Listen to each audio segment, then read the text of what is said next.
So I'm in beautiful Long Beach today. Actually, you can see the Queen Mary way back there if you look hard enough. So I'm going to talk to you guys about a piece of real estate I just purchased.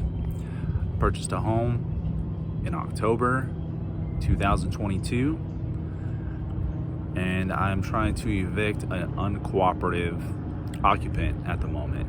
So we are in February of 2023. It's been about 3-4 months. I knew what I was getting into before I purchased a home. Well, partially because I wanted to see how this process went, and I also got an extremely good deal on this piece of property. So the comps for the area run about $680 to about $720. So that's safe to say the home was worth $700,000 at the time when I bought it. If you're living in California, you know prices have come down a little bit, not much, maybe 5 to 7%. So I still feel the house is worth about $650,000 in today's market. I paid $500,000 for the home, knowing I'd have to start the eviction process and spend some money in order to get this person out. Now, I'm not really fond of the situation. Every time when I think about the piece of real estate I'm holding that I don't have access to, it's extremely frustrating.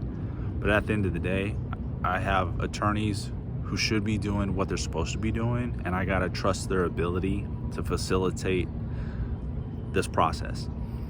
So right now I'm just sitting standby, but I wanted to talk to you guys about the property and the situation. This home was actually a listing of mine that I had listed back in 2022. A friend and his wife were living there at the time. The home was owned by his parents, and they wanted me to list the home even though my friend and his wife were getting a divorce. I said, I don't think this is a good idea because you've left the property and your ex-wife is now, or your wife then, is staying at the home, but she's not going to allow me to show it to any potential buyers or interested parties. And that actually was the case. I didn't have access to the home. Every time I tried to set up an appointment, she declined it. She actually just ignored all of my text messages, all of my phone calls, all of my attempts. And I conveyed this information to the homeowner, who was my friend's parents. Super nice people. They were retired pastors, so they worked in a church. Super sweet people. And I told them, hey, this is kind of a lost cause at the moment until we're able to get her out.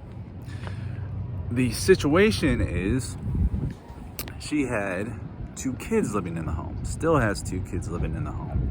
So they didn't want to evict their grandkids. My buddy, and he didn't tell me this, but I feel he didn't want to start the eviction on his own children. So their best approach was to sell the house, and they offered it to me. And I received a text message from my friend probably 1 to 2 months after I let the listing expire, because it was just a waste of time and money on both of our ends. And he said, hey, are you still interested in purchasing the home? Because I presented him with an offer in the beginning. So I said, yeah, I'd love to buy the home. I will take on evicting this person myself, but this is my price. So I made an offer of $500,000. Yeah, $500,000 in California. It's crazy. For a small little shit box of a house too. He presented the offer to his parents, who were the legal owners, and they said, yeah, we'll accept the $500,000. And at the time, I felt the house was worth about $700,000. Mind you, some time has elapsed, so the price has actually decreased a little bit, but I'm still okay with it. I feel the home is still worth about $650,000. So one of the reasons why I wanted to go forward with purchasing the home was to see how this process plays out. I've never evicted someone. And I'm kind of curious to know if this is successful, how much it's going to cost, how much time is going to elapse before I can gain access to this home. I foresee the real estate market continuing to deteriorate, and if I can pursue future deals where I go after a home that has an uncooperative tenant in place or a squatter, and I could get them out timely and inexpensively and resell the home for a profit, I'm all for it. So I'm 4 months into this. I have a hearing scheduled with the court for March 1st of 2023. Hopefully everything goes smoothly. I've seen a few photos of the home itself. Looks kind of nice. The house is only 800 square feet. One of the things I plan to do with the home, and I get this question asked a lot, is what am I going to do with the house?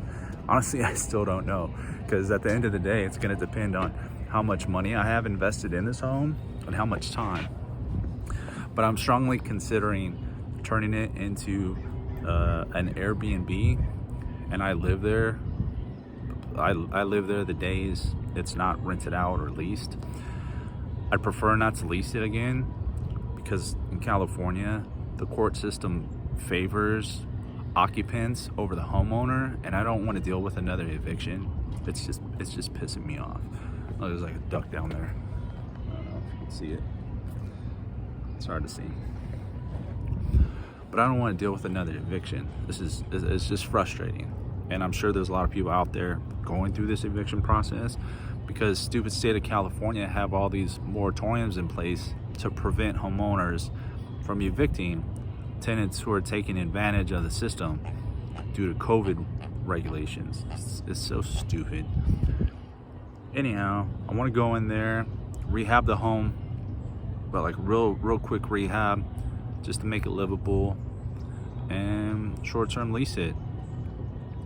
If shit hits the fan, I'll probably buy it, or well, I already own it, but I'll probably acquire it once I get access, see what the condition is. Hopefully the occupant hasn't damaged the home even further, and just put it right back on the market for sale. At the end of the day, I think I'll walk away with at least 100 grand if I chose to do that. But I'm at a position in my life where I just turned 40, and I've probably owned close to 10 pieces of real estate, but I have not held on to anything. So I need to think of actually acquiring to hold.